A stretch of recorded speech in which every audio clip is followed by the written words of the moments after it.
Hello, third grade. This is Miss Garville, and today for social studies, we are going to take a look at key historical events that occur in local community and region over time in honor of Black history.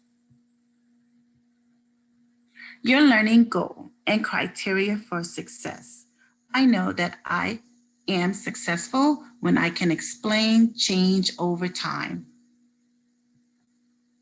Some vocabulary words we will look at throughout this lesson are the word region, revolution, slavery, civil rights, and community.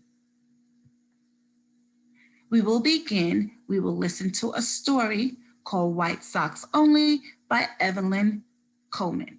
During this lesson, you will be able to explain historical events that occur in the past but have changed local communities over time.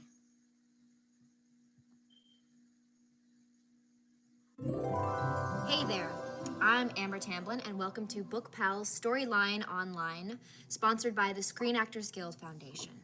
Today, I'm going to be reading White Socks Only, written by Evelyn Coleman and illustrated by Tyrone Jeter. Grandma, can I walk into town by myself? I asked. One hot summer's day, I knew what she was going to say. She was going to tell a story.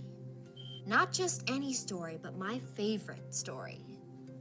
I watched her turn towards her spit can. Ding! The snuff juice hit the bottom, sounding like a chime.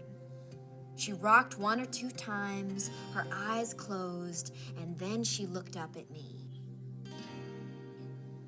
You know you ain't big enough to walk in and out town alone, girl. I sure don't know why you asking me that. You ain't big enough to you gonna do some good there. I smiled and plopped down on the step. She was about to begin the story. Grandma laughed. You know, when I was a little girl, like yourself, I sneaked into town once. Yep, all by myself. Wasn't planning on doing no good. Had just been waiting for a scorching hot day. I had 2 eggs hid in my pockets. Not to eat, mind you, but to see if what folks said was true. I slipped on my finest Sunday dress and my shiny black patent leather shoes and my clean white socks. I pulled my plaits back with a bow. Why, I thought I looked pretty grown up. Lord, you should have seen me strutting, the dust flying behind me. I had to hold my arms steady on account of them eggs, though. Now that I think about it, I must have been a mighty funny sight. I sneaked up on that road a-singing, jump back, Sally, Sally, Sally, walking up the alley, alley, alley, to nobody but myself. And child, was it hot. On that kind of a day, a firecracker might light up by itself. I was feeling pretty fine until I spotted that old chicken man sitting on his porch with his mouth like a smile.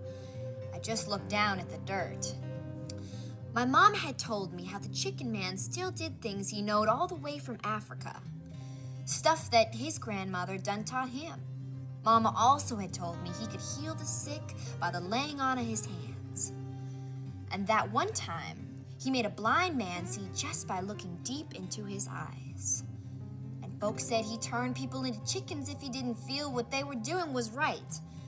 That's why he was called the Chicken Man. I was kind of scared he might think I wasn't doing right, so I started walking faster. I still held my arms out steady, though, so I wouldn't break the eggs. Anyway, when I got to town, I didn't see many folk that I knew. I wandered around with my mouth gaping open, looked at the white women in their fancy hats. That's when I saw Mama's friend, Miss Nancy, turn in the corner. I was gonna sure enough be in trouble if she saw me. She told Mama everything. So I took off running toward the first big tree I saw and hid behind it. I stayed there for a minute, panting, until I saw Miss Nancy walk out of sight. Then I tiptoed out. But in my rush, I burst one of my eggs, and it was slinking down my dress and legs. I figured I'd better do what I come to do and get back home. I was standing in front of this big old building where there was a statue of a soldier sitting up on a horse. I read what it said on the building. Cole County Courthouse, Mississippi. I carefully pulled my egg out of my pocket. Right there, I cracked it one time against the horse's leg.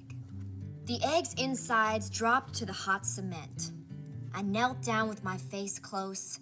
I watched that egg like the old men watched the checkers before making a move. For a minute, I thought it wasn't going to do nothing. Then, right around the edges, I saw it. One little bit was turning white. Next, the white creeped wider and the yellow began to bubble. By golly, I was frying an egg on the cement just like folks said. I jumped up and started dancing and prancing. It was time to go home now. I'd done it. It was all over and it was true. It could get so hot you could fry an egg on the sidewalk. I started walking and wiping sweat from my face, with the eggy part of my dress sticking to me every time I took a step. My mouth was as dry as dirt, and I was mighty thirsty. That's when I spotted the water fountain. It had a little step stool so children could climb up to drink. But on the fountain was a sign that read, "Whites only." Well, I knew what that meant, so I sat down in the grass and took off my shiny black patent leather shoes. Now I only had on my clean white socks. I stepped up on that stool with those white socks hugging my feet.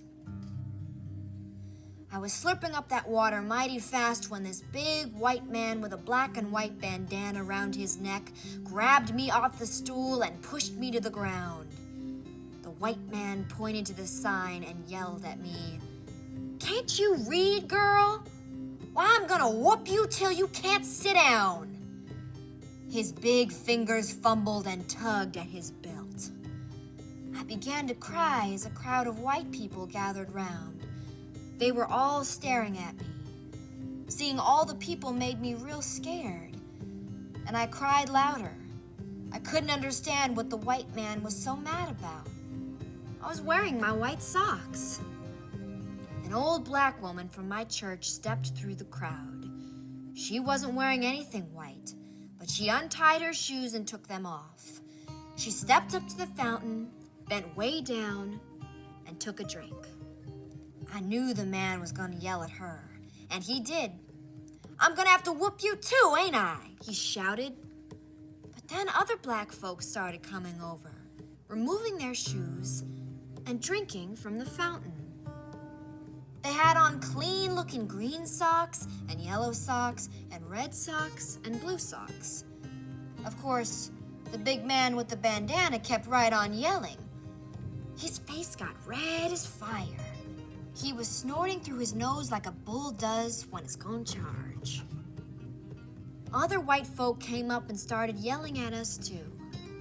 By that time, the big man had whipped his belt out of his pants. He was hitting me and everybody else who was close. None of the black people moved. They just covered their faces. I sat there sobbing, holding my arms over my head. All of a sudden, everybody got quiet like they was gonna pray in church. Even the white people. I peeped out through my arms. The black people and the white people were moving aside.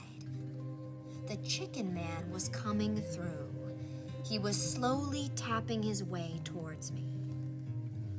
When he got close, he stopped. He looked at me from the top of my head down to my white socks. Then, he bent over and pulled off his black shoes, his face squeezing up. He had on the cleanest white socks you ever seen. He stepped up on the stool. He didn't have to bend over very far because he was so short. He drank a long time from that fountain. I held my breath. So did everyone else.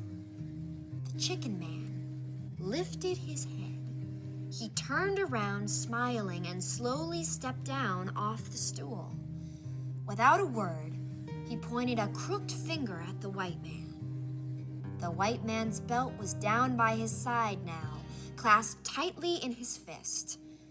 He was as still as the statue. The old chicken man helped me up.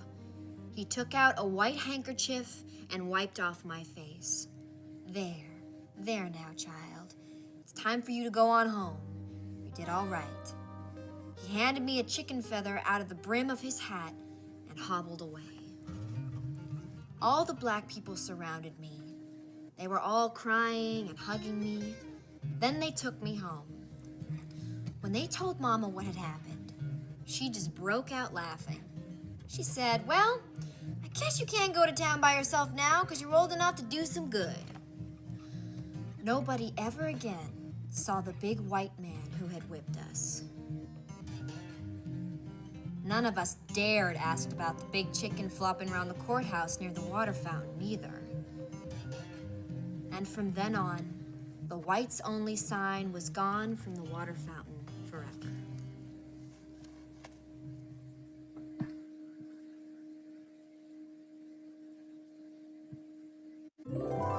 Hey, Scholars, let's review. What did you learn from listening to that story? The story of White Sox Only. We learned that public drinking fountains in Grandma's memory were segregated due to Jim Crow laws. This means that white people and African American had to drink water at different fountains in public. After the Civil War, the United States Constitution guaranteed African Americans equality under the 13th, 14th, and 15th Amendment.